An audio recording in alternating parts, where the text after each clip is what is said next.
Hey guys, welcome back to Bhaskar Associates. आज हम आए हैं एक नए वीडियो के साथ आपके बीच किसी एक पर्टिकुलर एनजीओ के बारे में बात करने के लिए। सबसे पहले एनजीओ क्या होता है? एनजीओ का फुल फॉर्म है नॉन गवर्नमेंट ऑर्गेनाइजेशन। अब एनजीओ बहुत प्रकार के होते हैं। जब हम एनजीओ को बनाते हैं तब हम लोग को वहाँ पे एनजीओ के वर्किंग मॉडल को बताना पड़ता है कि हमारा एनजीओ किस सेक्टर में काम करेगा। एनजीओ सिर्फ एक एनजीओ होता है, बाकी उसका जो वर्किंग होता है वो उसके ऑपरेशन पर तय करता है कि वो सामाजिक कल्याण पे काम करेगा, वो महिला उत्थान पे काम करेगा, वो सोशल वर्क पे काम करेगा, वो नशा मुक्ति पर काम करेगा, वो किसी एजुकेशनल डेवलपमेंट पर काम करेगा। वो उसका एम एंड ऑब्जेक्टिव में आता है, पर एनजीओ सब एक ही होता है। तो अब सबसे बड़ा सवाल है कि एनजीओ किस तरीके से काम करता है, क्या क्या रिक्वायरमेंट्स उसमें आते हैं, क्या क्या पेपर वर्क्स उसमें लगते हैं, और अगर आपको एनजीओ एक स्पेसिफिक मोड पे बनाना है तो किस तरीके से हम लोग उस पर काम करेंगे। आज हम लोग बात करते हैं एनजीओ का, और एनजीओ में बात करेंगे जो एनजीओ नशा मुक्ति के क्षेत्र में काम कर रहे हैं। अब आज के डेट में जब आप गूगल पे जाकर के नशा मुक्ति केंद्र लिखते हैं तो वहाँ पे लिस्ट ऑफ आपको एनजीओस मिलेंगे या डिफरेंट ऑर्गेनाइजेशन मिलेंगे। तो वो लोग क्या करते हैं कि वो लोग एक सोसाइटी बनाते हैं। सोसाइटी भी एनजीओ की तरह ही काम करता है, ट्रस्ट भी एनजीओ की तरह ही काम करता है। सोसाइटी, ट्रस्ट और एनजीओ मोटा मोटी तीनों एक ही चीज़ है, बस तीनों का रजिस्ट्रेशन और दायरा और सारे में फैसिलिटीज़ बिल्कुल अलग अलग होते हैं। अब हम लोग जैसे नशा मुक्ति केंद्र गूगल पे जाकर के लिखते हैं तो इसमें क्या होता है, एक लिस्ट हम लोग को मिल जाता है। तो सबसे पहला चीज़ हमारा क्या होता है, जो हम लोगों ने रिसर्च किया है रांची के तौर पे, कि जितने भी ऑर्गेनाइजेशन वहाँ डिस्प्ले कर रहे हैं सब के पास नशा मुक्ति के क्षेत्र में काम करने का लाइसेंस नहीं है, फिर भी वो लोग काम कर रहे हैं। अब जितना लिस्ट में किसी एक ऑर्गेनाइजेशन का नाम नहीं लूँगा, बट ये सारी चीज़ें चल रही है।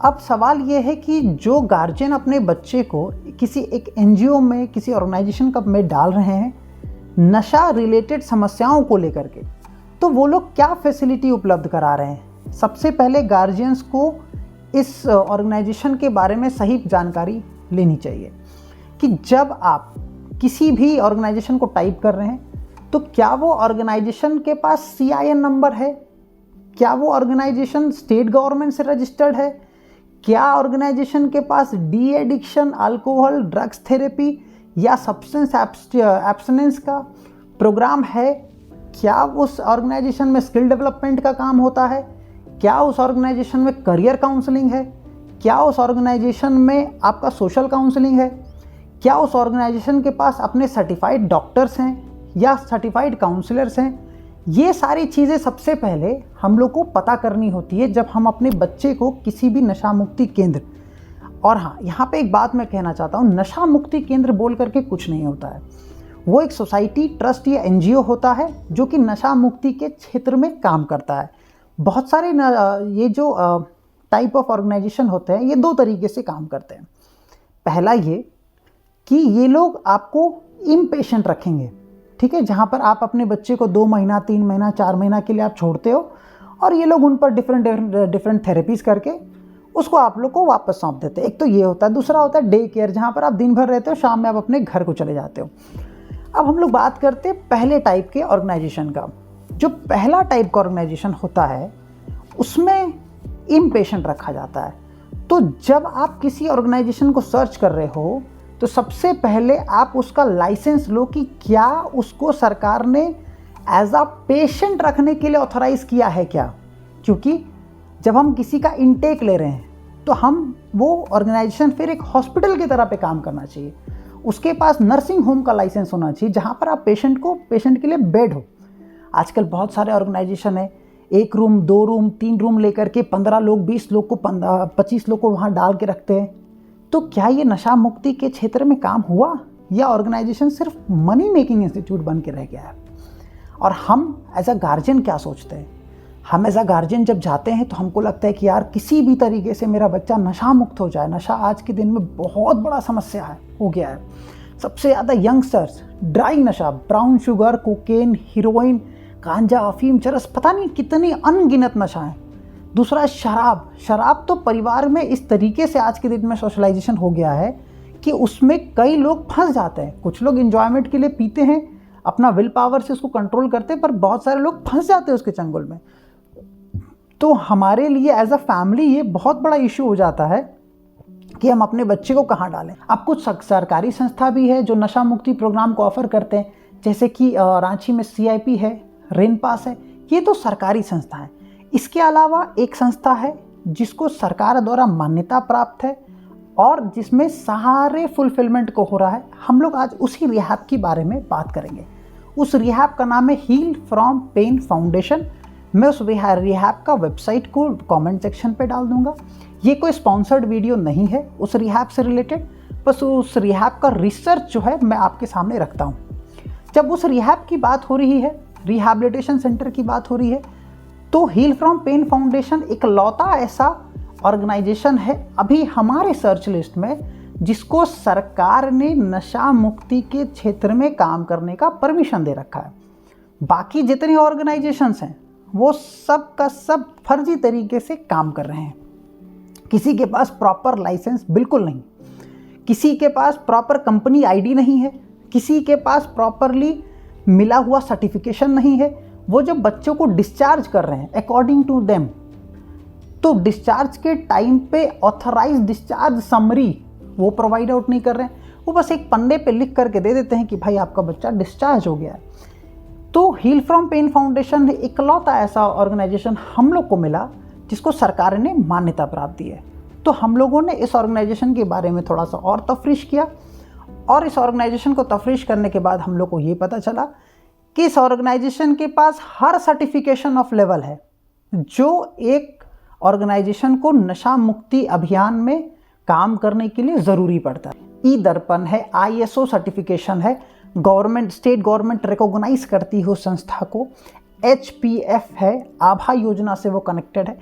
तो इस तरीके से ये ऑर्गेनाइजेशन सारा फुलफिलमेंट करता है। अब यहाँ पे सर्विसेज किस तरीके से दी जाती है, हमारी इसके ओनर से ज़रा बात हुई थी कि यहाँ पे कुछ कोर्सेज कराए जाते हैं, 45 डेज़, 90 डेज़, 120 डेज़ के कोर्सेज कराए जाते हैं, जिसके तहत में सिर्फ नशा से निकलने का ही नहीं बताया जाता है, बल्कि नशा छोड़ने के बाद आप ज़िंदगी में क्या करोगे वो भी बहुत बड़ा सवाल उठ करके आता है। क्योंकि शराब और नशे के दौर पे हम सोसाइटी से कट के रह जाते हैं, हमारा एजुकेशन ख़त्म हो जाता है, हमारा प्रोफेशनल लाइफ ख़त्म हो जाता है, हमारा सामाजिक प्रतिष्ठा चला जाता है। तो वहाँ से उभरने के लिए भी प्रोग्राम ज़रूरी है। ऐसा नहीं है कि आप डाले भाई हो गया आप ठीक है अब आप जाइए, नहीं, ऐसा नहीं होता है। जब एक ऑर्गेनाइजेशन को सरकार मान्यता देती है तो उस ऑर्गेनाइजेशन का दायित्व है कि वो उसको हर दिशा में सशक्त बनाए। हील फ्रॉम पेन फाउंडेशन के अंदर डिफरेंट कोर्सेज होते हैं, वहाँ पे आप स्किल डेवलपमेंट के कोर्सेज को भी ऑप्ट कर सकते हैं। वो जो वहाँ पे लोग रहते हैं जो वॉलंटियर ट्रीटमेंट ले रहे हैं वहाँ पे वो लोग डिसाइड करते हैं किसी को कंप्यूटर सीखना होता है, किसी को हेल्थ सेक्टर में कुछ बनना होता है, तो डिफरेंट सर्टिफिकेशन कोर्स भी वो ऑर्गेनाइजेशन प्रोवाइड कराता है। तो जब भी आप किसी भी ऑर्गेनाइजेशन को चुने जो कि नशा मुक्ति के रिलेशन में काम करता है, तो ये सबसे पहले करें कि आप उसका सर्टिफिकेशन ऑनलाइन चेक करें। आप कंपनी डिटेल्स करके आप लिखिए मिनिस्ट्री ऑफ कॉरपोरेट अफेयर्स, आप उसके वेबसाइट पे जाइए, वहाँ पे आप उस ऑर्गेनाइजेशन का नाम डालिए, आप उससे रिलेटेड सारा सर्टिफिकेशन को आपको वहाँ पे प्रोवाइड हो जाएगा। आप अपने वार्ड को किसी भी ऑर्गेनाइजेशन में डालने से पहले ऑर्गेनाइजेशन विजिट करिए। विजिट करने के साथ साथ आप उस ऑर्गेनाइजेशन के सारे सर्टिफिकेट को मैनुअली चेक करिए कि कहीं ऐसा तो नहीं है कि आपके कमाए हुए पैसों का ऑर्गेनाइजेशन दुरुपयोग कर रहा है।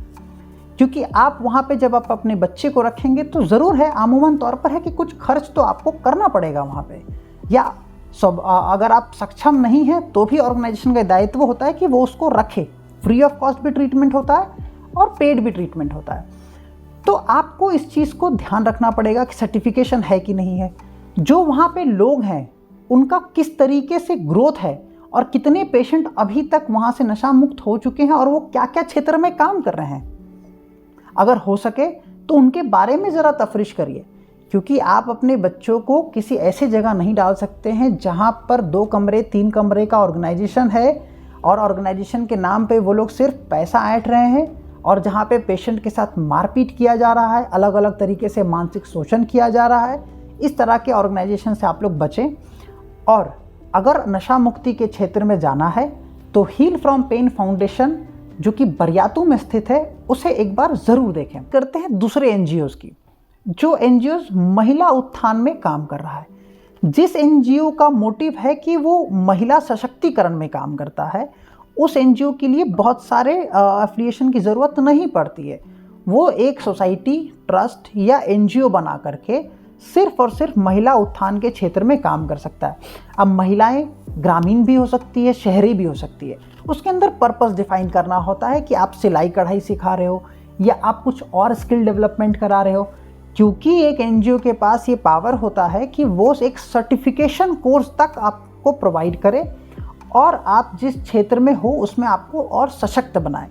यही काम, चूँकि सरकार व्यापक तरीके से स्टेट के हर लोगों के ज़रूरतों तक नहीं पहुंच सकती। ये बहुत ही कॉमन सी चीज़ है।